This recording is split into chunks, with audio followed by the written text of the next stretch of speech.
लोहे का पोल जैसा है ना, इसे क्या कहते हैं? सर्वेक्षण दंड कहते हैं इसे। ये सर्वेक्षण दंड को आप गौर से देखिए। एक हिस्सा इसका कैसा है?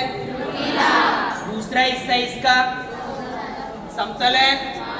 ये जो सर्वेक्षण दंड होता है अलग अलग रंगों का रंगा हुआ होता है, अलग अलग रंग का होता है।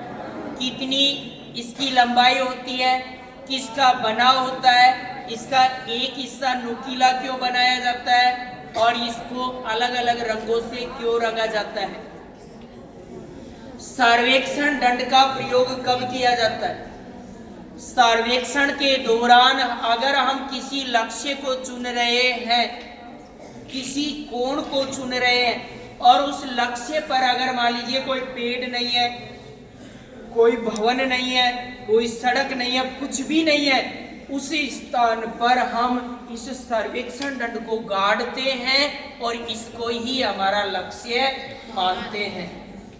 तो ये हमारे लक्ष्य को निर्धारित करने के लिए इस सर्वेक्षण दंड का प्रयोग किया जाता है। इसका नीचे वाला हिस्सा नुकीला इसलिए बनाया जाता है ताकि यह आसानी से भूमि के अंदर गड़ जाए, भूमि के अंदर आसानी से चला जाए, इसलिए इसका एक हिस्सा नुकीला बनाया जाता है। इसकी जो हम लंबाई की बात करेंगे तो ये 8 फीट लंबा और 10 फीट लंबा लोहे का एक पोल होता है। कितनी लंबाई होती है इसकी? इसके अलावा इसे अलग अलग रंगों में ही क्यों रंगा जाता है और केवल कौन कौन से रंगों में रंगा जाता है? आपको इसमें कितने रंग दिखाई दे रहे हैं? केवल 2 ही दे रहे हैं। कौन कौन से? सफेद और कौन सा? केसरिया बोल सकते हैं या लाल बोल सकते हैं आप इसे। सफेद और लाल रंगों का ही प्रयोग क्यों किया जाता है भाई? हम नीले रंग का, पीले रंग का, हरे रंग का भी तो प्रयोग कर सकते हैं ना, लेकिन नहीं किया जाता है सर्वेक्षण दंड पर। क्यों? क्योंकि दूर से देखने पर यही रंग आपको स्पष्ट दिखाई देंगे, न नीला रंग दिखाई देगा न ग्रीन रंग आपको दिखाई देगा।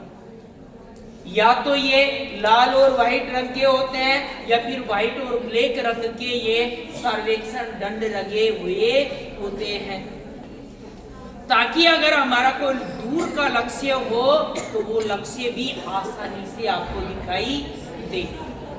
इसलिए सर्वेक्षण दंड का प्रयोग किया जाता है। इनकी जो ये लंबाई होती है वो एक एक फीट पर अलग अलग रंगों से ये रंगा हुआ होता है।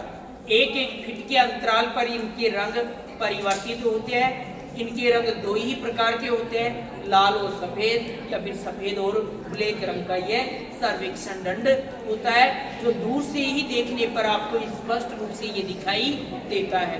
तो ये आपका अगला उपकरण था जिसको सर्वेक्षण दंड कहते हैं। इसका प्रयोग उन स्थानों पर किया जाता है जिन स्थानों पर कोई लक्ष्य नहीं होता है, कोई ऐसा संकेत नहीं होता है, वहां पर भूमि पर इसको गाड़ कर और हमारे कोण को मापा जाता है।